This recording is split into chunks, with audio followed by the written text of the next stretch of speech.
The brand sent me this Skewer grill to try, and I'm so excited to be able to cook with it. It's a very nice polished metal, and here are the different lengths of the skewers.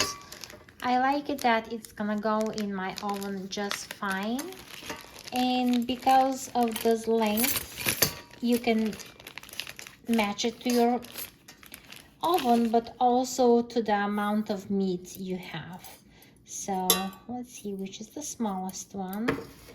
I'm cooking a small dish, so here, this is a very nice protective cap for the skewer, and it's gonna go in the middle.